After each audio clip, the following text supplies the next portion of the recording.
विनय जी, ऐसा होगा इसके आसार तो कम ही लग रहे थे। आज बैठक में नहीं बैठ पाए, सांकेतिक वॉकआउट हो गया है। भारतीय जनता पार्टी की सरकार में लोकतंत्र के लिए जितना बड़ा खतरा है, जितना बड़ा लोकतंत्र पे इनका हमला है, आपने देखा किस तरीके से पार्टियों को तोड़ना, पार्टियों को ख़त्म करना। ये जितना चढ़ावा चोरी या चंदा चोरी का पैसा है, इन लोगों ने केवल पार्टियों को तोड़ने, सांसदों को तोड़ने के सिवा और कुछ नहीं किया। आप क्यों नहीं? अरे जीत करके आते ना। एक मिनट सुनिए ना, एक सवाल जो बार बार हम लोग समाजवादी पार्टी को कहते हैं, आपकी तारीफ भी करते हैं, आप लोग 10 साल सत्ता से बाहर हैं, आप तो नहीं टूट रहे भाई। जिनमें कुछ कमी पेशी थी, जिनके घर शीशे के थे, वही तो टूटे, आप तो नहीं टूटे ना। समाजवादी पार्टी को तोड़ने की इनकी ताकत है, इनकी हैसियत है कि समाजवादी पार्टी को तोड़ लेंगे। बाकी सबकी थी नहीं, देखिए समाजवादी पार्टी ने हमेशा लोगों के हक और अधिकार की बात की है। हाँ। सभी धर्मों के, सभी जातियों के आपकी पार्टी बहुत अच्छी है, तो खुद ही कह रही हूं हमेशा कि आपकी नहीं टूटी, बाकी सबकी टूट गई, तो इनको क्यों नहीं इल्जाम तोड़ दे सकते रहे हैं? ना, हम कह तो रहे हैं। जो टूटेगा वही तो, जो टूटने लायक होगा, जिसके घर में मतलब गुंजाइश होगी, वहीं तो आग लगाएंगे। देखिए, जिस तरीके समाजवादी पार्टी में कोई भ्रष्टाचार, कोई डर, कोई चीज है नहीं। मतलब टीएमसी में और आम आदमी पार्टी में था। समाज और टीएमसी को कैसे तोड़ा इन लोगों ने, वहां पर सबने देखा है। अच्छा। किस तरीके से डरा करके ईडी और सीडी के जरिए तो आप नहीं डरे, ये क्यों डर गए? और कहीं न कहीं पैसे का उपयोग किया, और पैसा आया कहां से? अच्छा। वो आया चढ़ावा चोरी और चंदा चोरी का पैसा, जो मर्यादा पुरुषोत्तम भगवान राम के मंदिर से इन लोग ने चुरावा है, वो जाकर के सांसदों के ऊपर खर्च किया है। ये चंदा चोर है। ठीक है, देखिए, इन्होंने कहा कि भाई समाजवादी पार्टी के हैसियत नहीं है तोड़ पाओ, हैसियत नहीं है भाई हमारी, आप मान रहे हैं। चलिए ठीक है, मान लिया उन्होंने, मोमेंट नहीं मान रहे हम।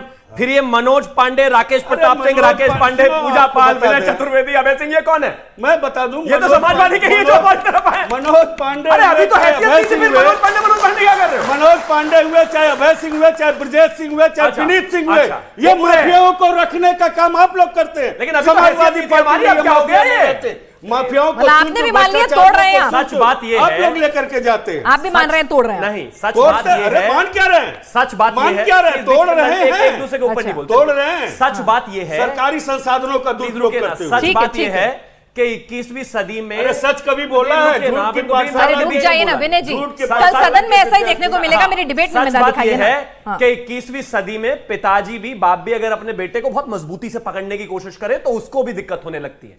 इनको लगता है कि इनकी पार्टी, इनके पिताजी की पार्टी, इनके बेटे की पार्टी, इनके चाचा जी की पार्टी, इनके ताऊ जी की पार्टी, इनकी धर्मपत्नी की पार्टी, उनके चाचा के बेटों की पार्टी, ताऊ जी के बेटों की पार्टी। अरे वो सांसद है, आपके कोई बंधुआ मजदूर है क्या?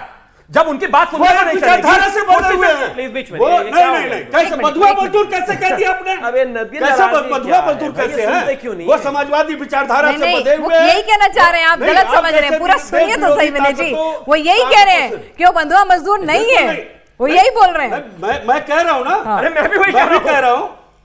तो आप समझते हैं बंधुआ मजदूर। अच्छा सुनिए ना, आप ये बताइए, राहुल जी इतने दिन के बाद जागे आखिरकार राम मंदिर के मुद्दे पे, अखिलेश जी इतने दिनों से अलग जगा रहे थे, तो कल सदन के भीतर सबसे पहले डिमांड इसी पर चर्चा की होगी? बिल्कुल बिल्कुल पूछा जाएगा ना कि आखिर पैसा कहाँ है। वो जेवर और जेवरात जो लोगों ने दान किए थे आस्था के नाम पर, वो कहाँ है? इनके यहाँ तो झूठ की पाठशाला। माननीय योगी आदित्यनाथ जी ने क्या कहा?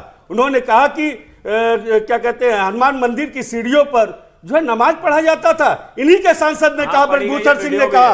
ये झूठ बोलते हैं लोग, ये झूठ का नैरेटिव करते हैं। कहा कि कभी नहीं हुआ था। सदन के पटल पे तो कोई फॉल्स इंफॉर्मेशन रख नहीं जा सकती निशा जी। तो मतलब कल पहला दिन हंगामेदार होगा और इन्होंने तो तय कर लिया है, राम का नाम लेकर हिंदुत्व की इमेज को डेंट करेंगे आपकी।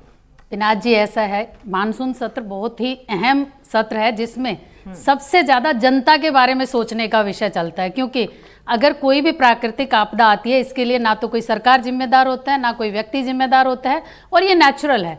ऐसे के लिए यदि सब लोग मिलकर के नहीं सोचेंगे, मिलकर के नहीं चलेंगे, मुझे नहीं लगता कि हम जनता की भलाई के बारे में सोच रहे हैं। हम सोच रहे हैं कि हमारा राजनीतिक हित कैसे सिद्ध हो रहा है। अगर हम जनता की भलाई की बात करें तो सबसे पहले इस बात पे होना चाहिए कि अगर कोई भी प्राकृतिक आपदा आती है, मानसून में ऐसा होता है, कहीं बाढ़ आ रही है, कहीं कोई दिक्कतें आ रही हैं, तो वहाँ चाहे वो एनडीआरएफ हो, चाहे वो हमारे कोई भी स्वास्थ्य की सुविधाएं हों, चाहे वहाँ पर पशुओं की चिकित्सा के प्रबंध हों, चाहे वो शिविर हों, हर चीज के लिए कहीं ना कहीं एसडीआरएफ है, चाहे नेशनल लेवल पे है, स्टेट की और नेशनल की दोनों टीमों को मिलकर के उस बचाव के कार्य को करना चाहिए। उसके लिए सरकार क्या काम कर रही है, क्या बचाव राहत के मानसून केंद्र सत्र को में डिस्कस कराएंगे बिल्कुल मानसून सत्र पे तो यही सबसे पहले होना चाहिए। लेकिन चंदा यहाँ चोरी मुद्दा से यहाँ भागेंगे। नहीं, चंदा चोरी से कोई नहीं भागेंगे, भाग रहा है। भागेंगे। अगर भाग रहे होते तो एसआईटी नहीं बैठाई होती। अरे आज चोरों जांच को के दौरान तो नहीं, वो जांच कह तो रहे हैं, चलते शिवम जी ने कहा आप प्रस्ताव देंगे खुले मन से, खुले विचार से, उसको स्वीकार करेंगे। अगर पिनाज जी कहाँ किया अगर चोरों अगर को भाग गिरफ्तार? रहे होते तो उस पर चर्चा ना होती। खूब ठीक है। चर्चा हुई है उसके ऊपर,